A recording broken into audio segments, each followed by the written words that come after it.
This is Robert Kraft, and I'm coming to you live on SNN Live, and we're at the Bio CEO and Investor Conference 2019 in New York.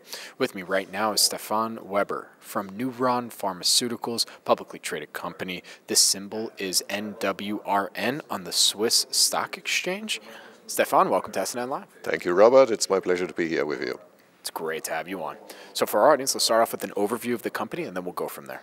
Yeah, Neuron is best in taking CNS drugs, innovative CNS drugs, into patients, develop them, and then commercialize them itself. So let's get a history of the company. When did it start, and how did you develop to where you're currently at today? We are today, and this year, we are having the 20th years anniversary of the company. It was a spin-out from Pharmacia, and it then raised the usual venture capital at that time.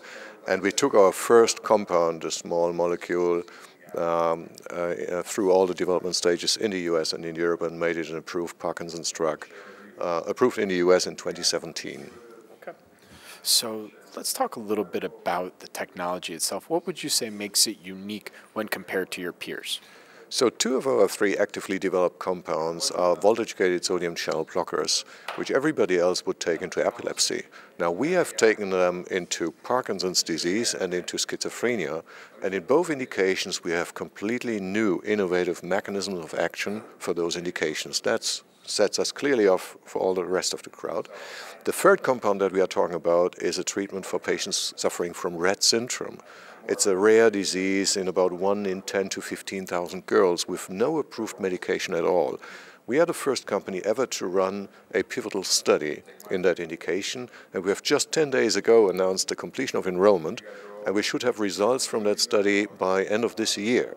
And if these results would be positive, we should, as per discussion with the regulators in the US, Canada, and in Europe, get into filing and have a fair chance to be the first drug approved ever for Rett syndrome. So just to follow up quickly on the first two that you said, if I heard correctly, you said that they're currently available right now in the US and in Europe, is that correct?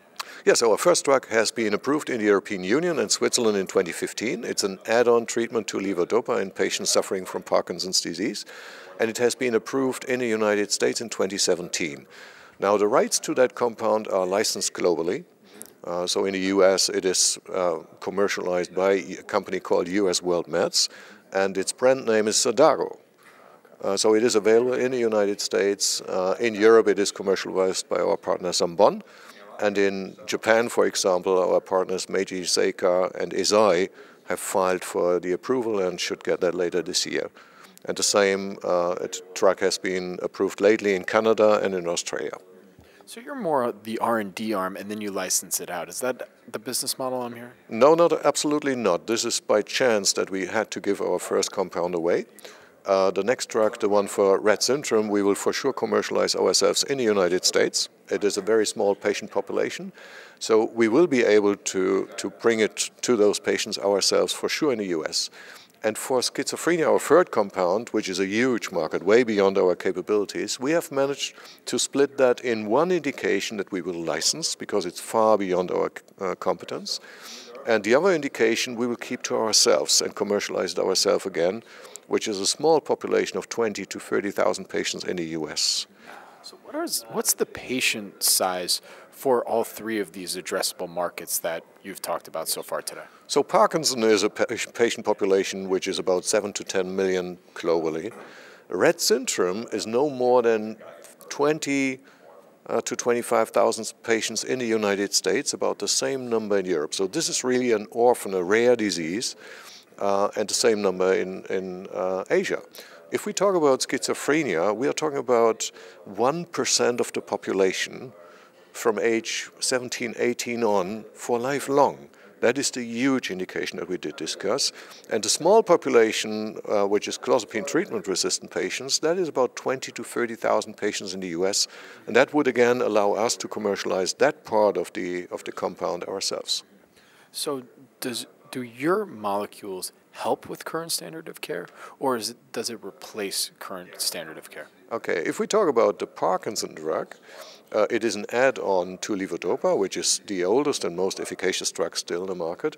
The aim is that our drug would be the first add-on therapy to levodopa, so it would to a certain extent replace existing compounds because it integrates the benefits of improving Parkinsonism and preventing and reducing dyskinesia in one pill. It's a very easy to take once a day, small molecule, and it doesn't have any relevant side effects and no interaction with our compounds. The red compound would be the first to make it to the market. So we would be leading with all the benefits and the exposure of the pioneer. And the schizophrenia drug would be the first add-on therapy to patients who have positive symptoms of schizophrenia. So again, we would be the leading the crowd. And what's your background? I mean, how did you come into all of this? I'm by background a financial person, so I started my career in biotech about 20 years ago, starting as a CFO. And then I had my third station in biotech was Neuron, and I started as Neuron's CFO. And in a pretty difficult phase in 2011-12, then I was offered to become the CEO, and I took that offer. So then from what you can tell me, what are some of the company's growth drivers now moving forward? I think the real driver for this year is clearly the results from the compound in Rett syndrome.